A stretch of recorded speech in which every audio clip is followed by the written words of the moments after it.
పశ్చిమ బెంగాల్లో ఓట్ల లెక్కింపు వేళ టీఎంసీ అధినేత్రి సీఎం మమతా బెనర్జీకి సుప్రీంకోర్టులో చుక్కెదురైంది.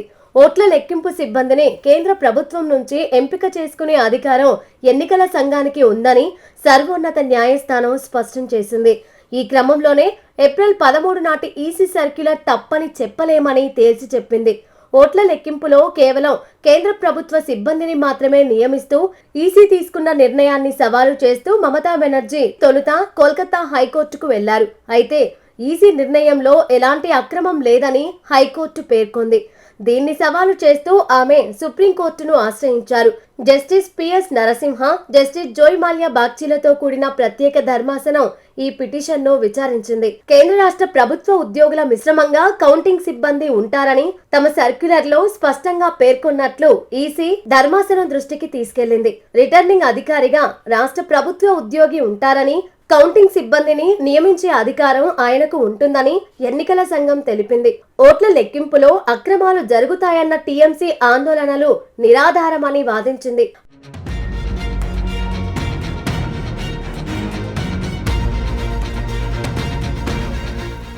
ఆ సర్క్యులర్ను తూచా తప్పకుండా అమలు చేస్తామని సుప్రీంకోర్టుకు హామీ ఇచ్చింది.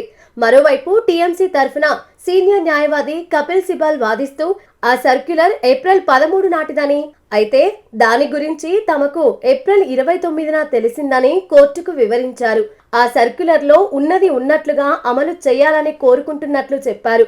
ఈ క్రమంలోనే సుప్రీంకోర్టు ధర్మాసనం స్పందిస్తూ ఆ సర్క్యులర్ అమలు కావాలని ఆశిస్తున్నట్లయితే అసలు కోర్టు ముందుకు ఎందుకు వచ్చారని ప్రశ్నించింది. టీఎంసీ పిటిషన్ను తోసిపుచ్చుతూ ఈ వ్యవహారంలో తదుపరి ఆదేశాలు అవసరం లేదని ధర్మాసనం స్పష్టం చేసింది. కాగా పశ్చిమ బెంగాల్లో 2 దశల్లో ఏప్రిల్ 23, 29న అసెంబ్లీ ఎన్నికల పోలింగ్ నిర్వహించారు. మే 4న ఓట్ల లెక్కింపు చేపట్టనున్నారు.